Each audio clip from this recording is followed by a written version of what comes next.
Hello, good morning, and welcome to Morning Brew on Labour Social. I'm Graham Hughes. It is Friday, the 1st of September. The 1st of September, 2023. Oh my words. Summer's over. You can tell, like literally, it's like someone's flicked a switch. Summer's over. PC Carver's all right. He's in Fuerteventura. Sure, it's nice and warm there. Anyway, let's talk about Tory incompetence for a change. Should we talk about Tory incompetence? Shall we? Okay, so the news today, all the news stuff is essentially about 104 schools having to close because of this concrete that's been used in them, this RAC concrete, which stands for reinforced, autoclaved, aerated concrete. It's basically concrete with bubbles in it, because concrete's not a shitty building material enough. They have to make it even worse somehow. So they put bubbles in it, which they thought was a good idea in the 60s. But then they thought a lot of things were a good idea in the 60s, like the death penalty, having all of the train lines ripped up, overhauling the education system, just not for the posh kids. Lots of clever things they did. They had the Cuban Missile Crisis. 60s, I mean, the music and the fashion were good. But apart from that, architecture-wise, oh my God, don't get me started. I'm not going to go on a big mad rant about how concrete just absolutely personifies. Is that the right word? It's not a person. I guess it is. Personifies colonialism. It is just white, European, brutalist fascism that has spread all over the globe. And now, when you travel to every country in the world, and I'm qualified to talk about this, all the bloody buildings that have been built everywhere since, the last 50, 60 years look exactly the same. Everywhere you go, they look the same. They think they'll build a prestige building in Australia for the opera. Do they go with an Aboriginal design? Do they? No. Do they? Hell, they go with a Danish bloke who builds it out of concrete, clads it in tiles like it's a gentleman's urinal. And then the interior is designed by the local council, who decide to, just have reinforced concrete everywhere because that's really good for acoustics. It's not good for acoustics. And then even better, in the 100-year anniversary of Federation, they decided to make a place called Federation Square in Melbourne out of concrete, glass, roofs that are not normal pitch roofs. They were like on a bit of a slant or just flat. Because flat roofs are a great idea, aren't they? And do they get an Australian to design this? This monumental edifice to celebrate Australia breaking loose, freeing itself from the apron strings of Mother Britain? No. They get a London architecture firm to design it. Yeah. And then you see all these countries in the Middle East where they get these big buildings built, and you think, did they get someone from the Middle East to do that? No. America or London or, I don't know, Ottawa.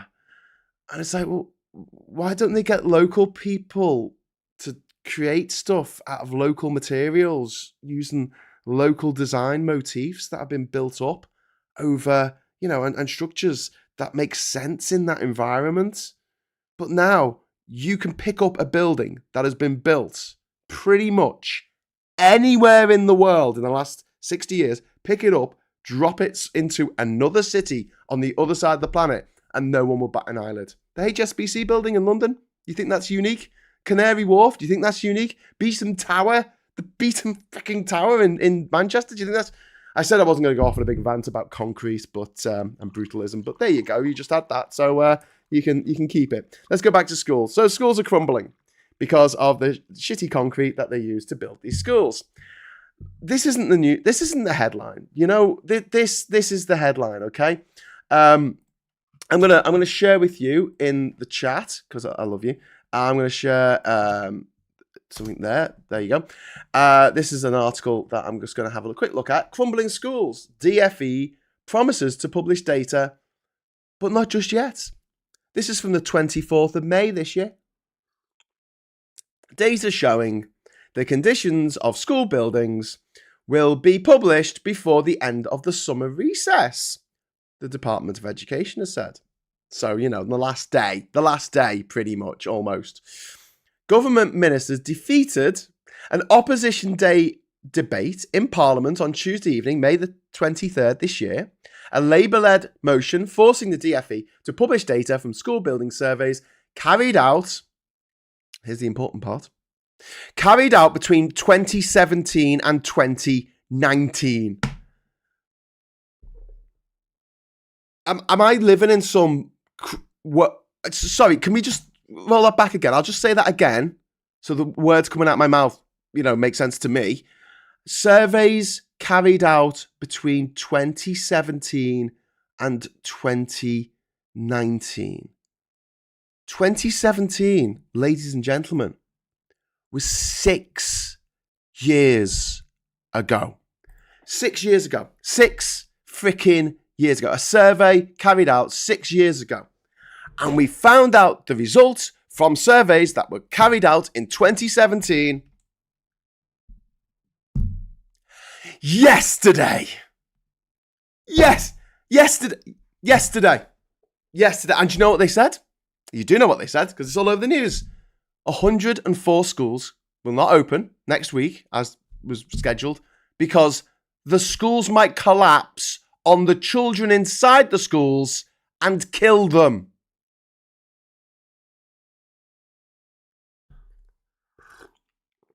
Six years. I wouldn't wait 6 days. I wouldn't wait 6 freaking minutes to get that information out, because that is crucial information that, if not put into the public realm, could result in the deaths of actual children in this country.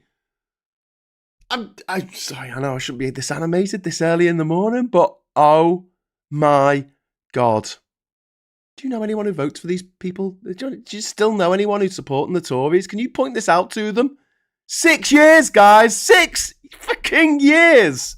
Go and tell them. Just go to your neighbour or your plumber or your relative, your cousin, your auntie, your mum. Go and say to them. They've known about this for 6 years and they're only just telling us now our children were at risk. I've got children in school and they were at risk of the bloody ceiling collapsing and our children being killed by Tory incompetence. And when the opposition, when Labour said, hey, can we look at these reports that were, put together between 4 and 6 years ago? The government like, no, can't see them. We'll publish them later. And they haven't published them in full.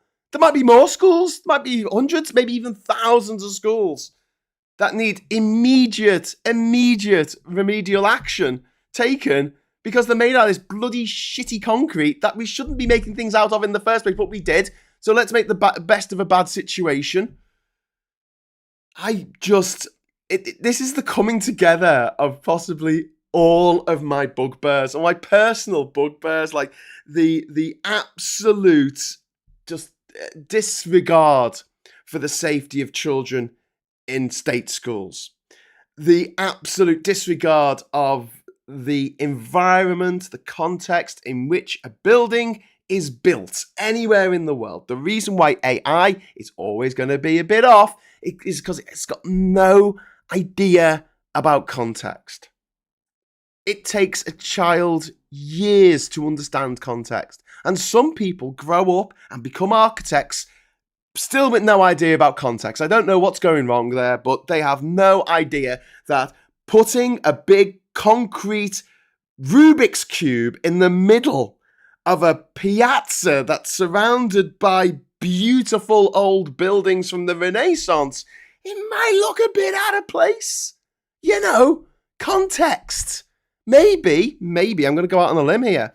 Maybe building a black square building next to the Three Graces in Liverpool might have been one of the reasons why we lost the UNESCO World Heritage status that our city once enjoyed. Just thinking, they're like, this is juxtaposition. Do you know what? That's like picking up the Mona Lisa, putting it on the floor, doing a massive tear on it, putting it back on the wall, and going, look, juxtaposition. Okay, what do you want? A gold star and a jelly baby? I don't know. Dominic Greer has given me £5. Thank you very much. Thank you very much to supporting the channel, which we hope to take, beyond, upwards and onwards, as we say. We've still got a long way to go, but we're getting there. We're getting there. Phil's got me under the cosh. He's like, Get your bloody videos done, Graham. Make videos every day. No more caffeine for Graham. This is my first cup of tea of the day, and I've just only had this. It's still full. I don't know if you can see that. I don't want to tip it because you can see that. I might get it on my keyboard. Grenfell cladding, they knew about that too. Yes, Audrey, absolutely. I was going to mention that. So, yeah, personal bugbears. So, in Australia, after the Grenfell Tower disaster, in which nearly 100 people died, horribly, who didn't need to die. They only died because this horrible building was covered in cladding to make it look less horrible for the people who had to look at it. Not the people who lived in it, because the people who lived in it would probably have preferred them not to clad the building in flammable material. And what happened in Australia after seeing what happened in Grenfell is they went, oh, crikey! And they got rid of all of the dangerous cladding that was on all of the buildings that had dangerous cladding in Australia. The government did that, the taxpayer paid for it, and it was good value for money because it meant that no Australians would die in a horrible fire caused by the building they were in having flammable cladding. In the UK, nothing's been done. There are still hundreds of buildings with Grenfell-style cladding on, and the people who live in these places are being told that they have to pay to replace the cladding. You know, the cladding that was put on there so that people looking at the tower would have a better view, not the people living in it. Tory Britain. 13 years of Tory Britain. I haven't even mentioned Grant Shapps yet. Grant Shapps, encyclopedia salesman, who's now our defence minister. Now in charge of our military. Check the video I made up last night. It went up quite late because I had some editing to do on it. But oh my lord, it's one of those things where you sort of you go, oh, he's a wrong un, isn't he? And then you look into it and you read a few articles and you're like, okay, I knew he was a wrong un, but really, this is just off the charts. It's just all I've got because the Tory party's crumbling.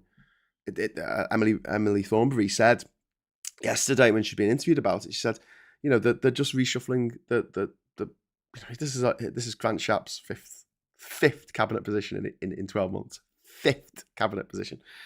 Oh my lord. And they're just reshuffling the deck chairs. That's what they're doing because the Tory party's going down. It is going down. But it seems that they want to take as many people down with it. Like it's like a suicide bomber. It's like not enough for them to just, you know, go noisily into the good night or bad night in their case. It's they have to take as many people with them as possible because of some messed up psychopathic urge to make people's lives as miserable as they possibly can. The Tories, they're not just bad. You know, they're not just bad, I mean, as in incompetent, as in, you know, just terrible at their jobs. They're bad as in evil. They are evil people who are sitting there, feathering their nests, you know, counting the money, braying. They don't laugh, they bray. Braying Tories. Well, they put the lives of this nation's people, this nation's children, on the line. For what? Because they don't want to pay the $13 billion that's going to cost to fix all these schools that should have been maintained. And I'll go back to the Labour victory in 1997. Those years, those glorious halcyon years between 97 and 2010. Now, I mean, even with the credit crunch, it seems better than what we've got now. We saw improvements. We saw schools getting new textbooks. When I was in school in the 90s, I left school literally the year that Labour got in, 1997. We were using textbooks from the 70s that someone had drawn a knob on every page. Well, it's probably me, but, you know, someone had done that. We didn't have lockers. We had to carry around all our school books all day in our backpacks. The paint was peeling off the walls. I went to a really good school as well. Do you know what I mean? It wasn't just some sinker's steak comp. It was the best school in Liverpool for grades. And yet there was just no funding coming in to fix anything. We had to sit our mock GCSEs. Was it mock A-levels? Might have been our mock A-levels. In our coats and scarves and gloves, fingerless gloves, because the heating wasn't working in the hall when we were taking our mocks. And it was in January. There's like snow outside. And then 10 years later, I have friends who did a degree and they did a PGCE, and they were working as teachers in schools. And if I was doing a workshop presentation about filming and editing and stuff, I'd be invited along to do a special class. And I was just looking around at these schools going, oh my God, they've got lights. The paint's actually stuck to the wall. I mean, they've got new textbooks. They've got bloody computers. They've got computers that aren't 20-year-old bloody Acorn Archimedes. Is it an Acorn Archimedes? I think it was. It was just, I was like, oh my God, all this money's just been pushed into education. The Tories get in. All that money just dries up. Like the bloody Aval Sea. It's gone. Where'd all that money go? Oh, we got to pay for our PPE contracts. We had to give Michelle Mone a nice new yacht so she can live in Belize on a pissing yacht in Belize. Live out a life, of luxury, paid for by the British taxpayer. Well, she makes a new life for herself in Belize. And the Tories said it's not just education, it's health. It's all the services, the state of the trains. That's the Tories' fault. That is no investment. They want to privatise the profits. They want to socialise the losses every freaking time. And they look at something like the child bereavement service in Liverpool. This is the first one that I remember. This was back in like 2011, 2012 or something.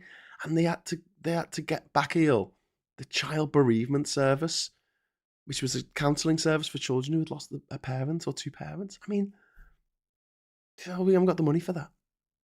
And you look at the state of mental health provision in this country, which is awful. It takes 3 years to get an autism diagnosis for a kid. 3 bloody years is a lifetime for a child. I mean, if you're autistic and you start showing symptoms around the age of 8 or 9, and then you're literally halfway through bloody secondary school before you actually get a diagnosis, and the teachers can legally treat you differently because you've got your brain wired in a slightly different way. I mean, just what? What are they doing to us? Why are we letting them do this? Like, why are we just sitting here going, yeah, well, they might put us in buildings that might bloody go up like a Roman candle. And, I guess there's a point about them, making buildings that are unsafe and putting our children in these unsafe buildings. But, at the end of the day, what? At the end of the day, what? We need rid of these bastards. And now their latest wheeze, getting rid of the European Convention on Human Rights. This is going to be what they're going to take into the next general election. And you know what? There's going to be so many people who are like, yeah, it sounds like a great idea. Millions of British people, your neighbours, your friends, your colleagues, your family, who are going to vote for the Tories in the next election. Please have a word with them. Lay down the law. Just say, look, if you vote for the Conservatives in the next election, that's it. I'm never going to speak to you again. I'm never going to look at you again. I can't deal with this. I can't deal with this country anymore being run by people who have no interest in the people who live in this country, who have no interest in making this country better, and solely an interest in seemingly making it worse. I mean, through the whole Brexit debacle, you've probably already done that, but, if you haven't. Oh, I like this message from Peter Turner, Grant Shapps, indefensible secretary. Sorry, that was one hell of a rant, wasn't it? Sorry, I went all over the place there, didn't I? Via Australia, via the Sydney Opera House, which is terrible, by the way. I hate people. I hate that people think that it's this icon of Australia. It's not. The Australian cave paintings, which are being destroyed by multinational oil companies and coal companies and fracking gas companies. That's the art of Australia. That's the spirit. That's the.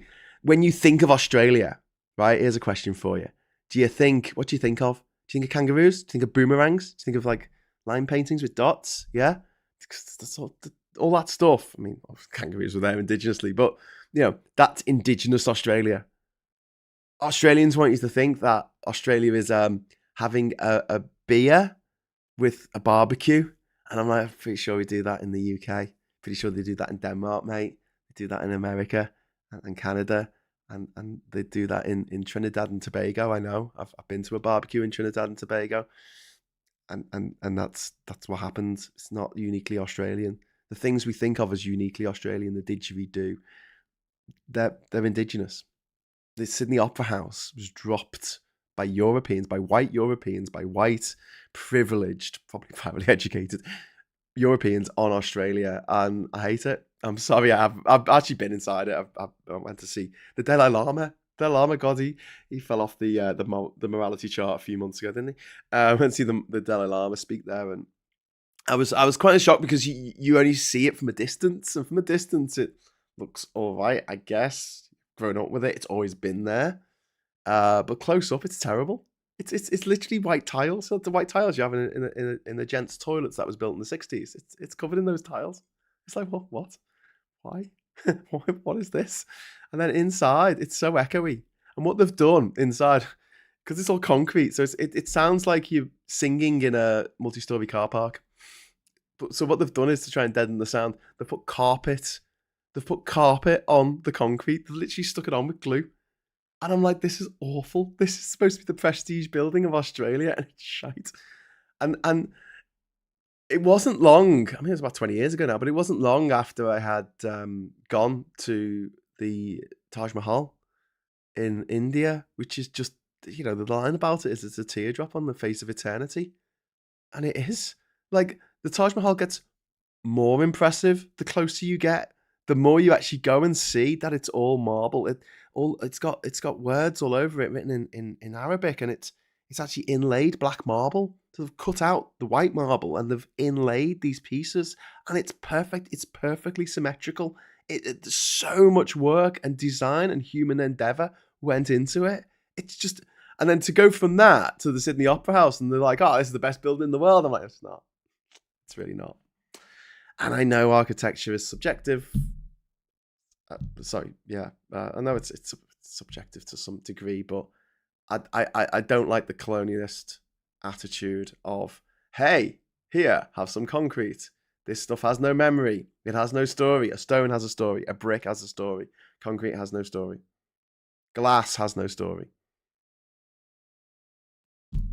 Stained glass, that's got a story. But glass, now that's it. And the amount of concrete miles, something we should get into. They're like the least environmentally friendly buildings you could possibly build are made of concrete, because you need to have air conditioning units in them. Whereas buildings that were built in Spain and south of France and stuff, the courtyard style building in Italy, over the last sort of 400 years, they sussed out how to create an air conditioning type effect by using a courtyard with buildings around it. And it worked. It worked for hundreds of years, but then they said, "Oh no, we're just going to make these out of glass, because glass is a great magnifier of heat, and we'll have air conditioning, and the air conditioning will never not work, and the windows won't open, because we'll just trust the air conditioning, which might have Legionnaire's disease in, who knows? That's gonna solve all our problems." And I haven't even mentioned asbestos, which was only banned by the Labour government in 1999, even though we've known since 1930 that it caused cancer. Anyway, asbestosis. Johnny Copperhead, £5 super chat. Thank you very much. Tories think of the majority of British public as livestock to be kept in sheds, abused and milked for money. You're absolutely right, Johnny Copperhead. I cannot agree more with that. And Gary Arnold says, "You're a great speaker." Oh, thank you very much, Gary. I'm a bit under the weather this week. You can probably see I'm a little bit croaky still. Had a couple of days in bed, but I still managed to get the videos out. I'm like half dying. Sorry, I'm coughing here.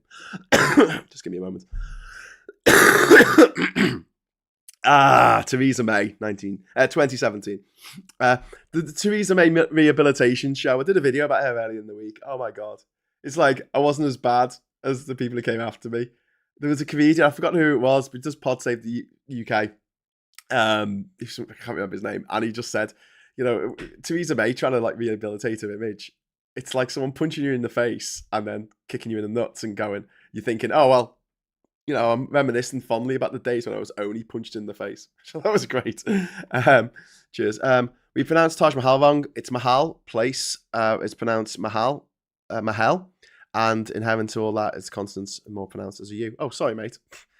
Sydney Opera House was designed by a Finn, I think, but the interior was not their design. Yeah, Phone Box Chicken. It was designed by a Dane. And yes, the interior was not their design. It was taken off them by the Sydney City Council and given to someone else, or they just didn't bother. I don't know. The inside's pretty raw. It wasn't very old when they were having to do some major structural repairs to the building, because it's crap. I mean, like, it's like the Barbican, the South Bank in London. It's just crap. It's just awful. It's dystopian. It's horrible. It's a nightmare. And what I describe it as is if robots built a city, this is the kind of thing they would build. Stuff that was just purely functional, and it had no aesthetic value whatsoever. And then if you said, hey, that's got no aesthetic value, they'll shout at you and go, how dare you say this has got no aesthetic value? Look at this.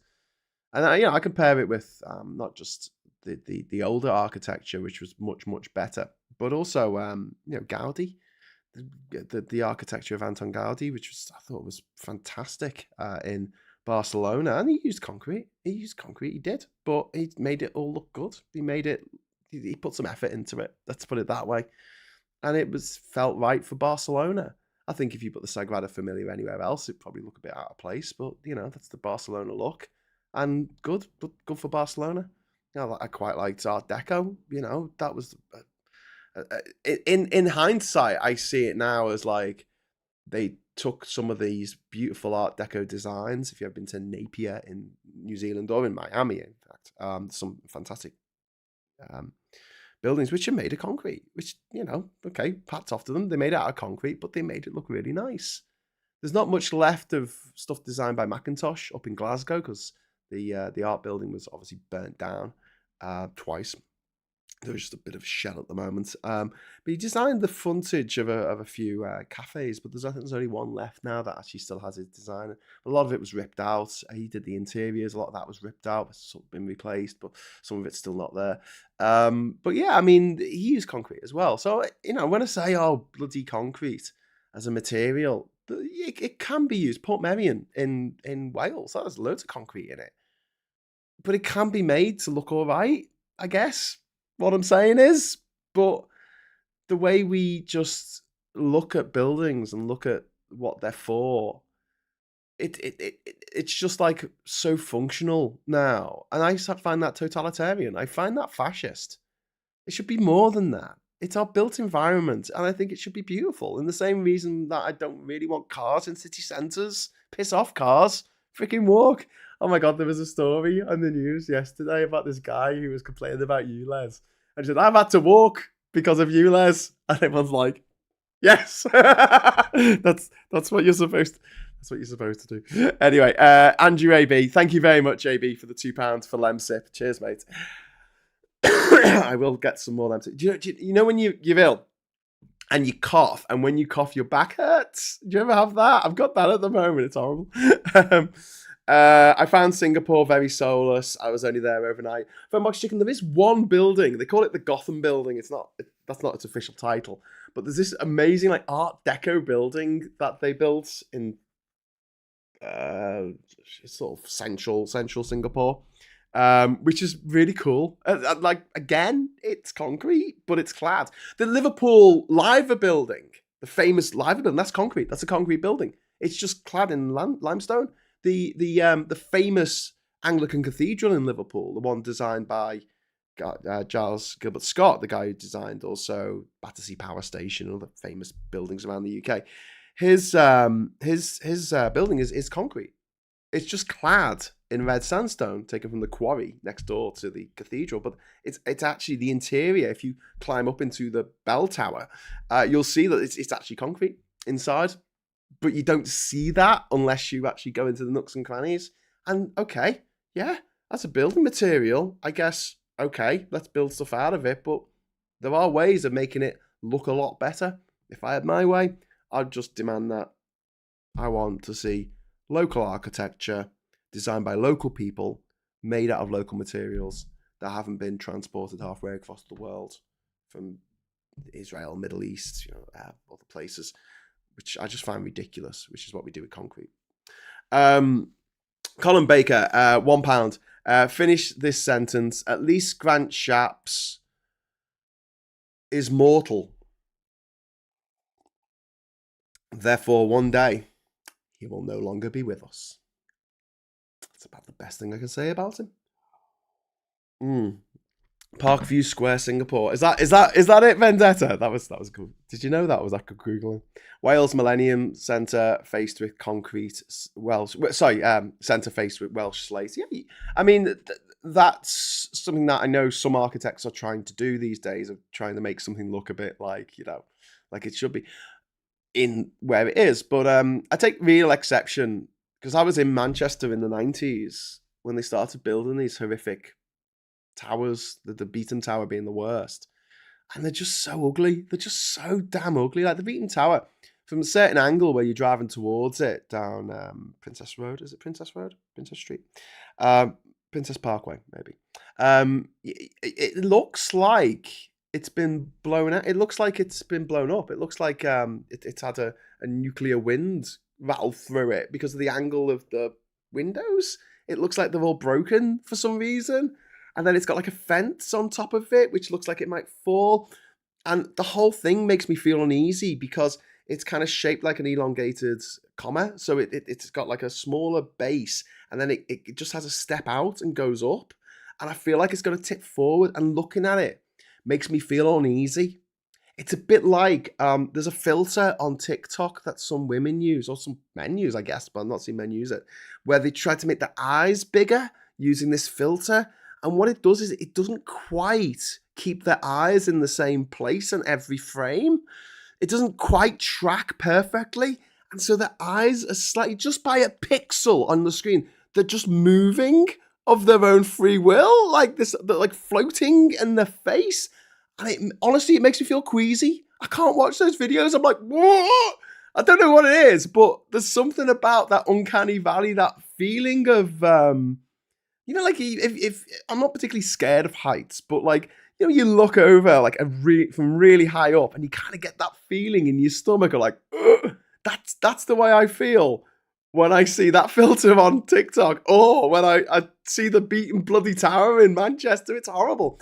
And as the biggest insult, it's like there's nowhere in Manchester you can go in the city where you can't see that bloody tower. Like it's just like this big middle finger sticking up to everyone else, going, hey, look at me, I'm Europe's biggest eyesore. Look at me, everyone. La la la, aren't I a special boy? And it's like, oh my God, the arrogance of the guy who built was it Mr. Beetham who built the Beetham Tower, was it? The ego of that guy. Everyone needs to look at this shit building that I've built. Everyone, wake up. Look at this building. I built it. Look, it's got my name on it. I have the penthouse. I can lord it over you. Penthouses. That's a video for another day. All the boxes that have been built, these bland, tasteless boxes, look like shipping containers that have been plonked on every single prestige building in Liverpool, so that some millionaire can have a penthouse and look down on us, because that's all they want to do. So all these Tories want to do. They just want to look down on us. Or statey plebs. American here, the Grenfell panelling story and the fact that the tenants who are expected to bear the cost is utterly appalling. I'm not aware of how many people are affected. My guess, mostly POC, people of colour. Yes. Yeah, absolutely. Barbican Centre or Festival Hall. Yeah, Rachel, I know, it's horrible. It's horrible. The architect they had in Channel 4 News last night produced some nice areas. Which Liverpool cathedral do you prefer, concrete or a red brick one? Well, no, it's not red. It's red sandstone. It's cladding. They're both made of concrete, but one took the best part of 80 years to build, whereas 73 years to build, whereas the other one took 3 years to build. And you could tell the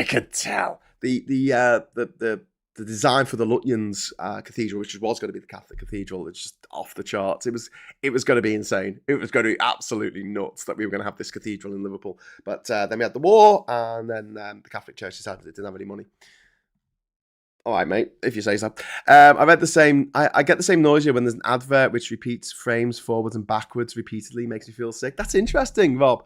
I don't get that, but there are some things that, like, in an advert or something that they'll do, and it'll just like, I'll just get past it as quickly as possible. Graham, Exeter Cathedral is like that. You can see the ugly building from us anywhere in the city. It's really arrogant. It's really egotistical. The ego of some men. And it's always men. Don't forget as well, before I go, name, go on, in the chat, before I go, you got 30 seconds, because I've already gone over time, because I'm enjoying myself. 30 seconds, right? Name me a female architect. Go on, go. Without Googling. The microphone in London is really fugly, yeah. The Shard in London always had the Star Wars Imperial March playing in my head. Yeah, Ernie, it does, and also it does look like a sort of, the Eye of Sauron, the Tower of Sauron, if it was in the Star Wars universe. That's what it looks like. Totally. It's just not nice. It's not nice. At least Grand Shaps will be genius enough to create 2 British armies. One will be a Shadow Force called the Seb Fox Specials. Zaza Hadid. Oh, thank you very much. FT. Well done. Yes, Zaha Hadid is a female architect of some note, because I've heard of her. But yeah, few and far between, aren't they? So basically, all the buildings that we look at are built with the mentality of a man and built around the physique of a man, usually. Ergonomics and things like that. But God, honestly, I could do a special about this. Graham rants about architecture. Well, here's it all coming together. The Tories have known for 6 years that these buildings that we put our children into could collapse. And they kept putting children in those buildings. That's it. That's it for the Tory party. That is it. Yeah, they can argue about Brexit. They can argue about the treatment of migrants and the treatment of single mums and the treatment of people who don't vote Tory and all that kind of stuff. But here you have the Tories putting their voters' grandchildren at risk of injury or worse, knowing that these buildings are unsafe and putting children in them anyway. This should be the end of it. It should have been the end of it years ago. But go give if you got an elderly relative who's got grandkids who are at school, give them a call. Give them a call after this. Say, hey, what do you think about the Tories putting our kids in that school? It's got, the building might collapse, and they've known about it for 6 years. See what they say. See what excuse they come up with. Oh well, I don't even like our grandchildren. They're ugly, aren't they? I'm not going to say that. Right. Okay. Thank you very much for the super chat, and the chat. But that's the plan, says Vendetta. Indeed. I always call him Grant Short. Indeed. The exceptions that confirm the rule, Graham. Yeah. There's not. My point is that there's not many, is there? The vast majority of buildings, prestige buildings around the world, and just buildings in general, designed by men. Okay, so thank you very much for watching. I'll be back at 1 o'clock for more bants with Phil Morehouse for the agenda. So join us live this afternoon, 1 o'clock. Please come along. Be a laugh. Until then, enjoy James O'Brien. From next week, I should be able to join everyone who's a member of this channel or a patron on the Discord server after this show. For half an hour, and I'll be doing that each day and see how that goes. Graham always warned friends and family, I'm going to be insufferable till the general election. Good. Many of the old Victorian schools are still standing, because they built them properly. They built them with a lot of redundancy built in, so they would actually, stay up for a long, long time, because the Victorians, unlike the Tories, were building for the future, whereas the Tories are they just want people to wallow in some opium-derived reverie of the past, this toxic nostalgia that keeps the Tory party afloat and keeps them in the money, keeps them in power, and we've got to stop it. The past was awful. I know that the present isn't great at the moment, but all things being considered, the past was even worse. Let's learn. Let's learn from the mistakes of the past and build a better future. Let's do that, shall we? Okay. Right, I'll leave you in the capable hands of James O'Brien. See you at 1 o'clock. Also, if you can't make it at 1 o'clock, we'll be back at 9 o'clock for the Labour Social. We'll be joined this week. Josh from the Moving Forward. Possibly Super Tansky. Don't know. She might turn up. And others. So we'll see how it goes. But 9 o'clock tonight. And until then, I'll say thanks for watching. Hello, good evening, welcome, and goodbye.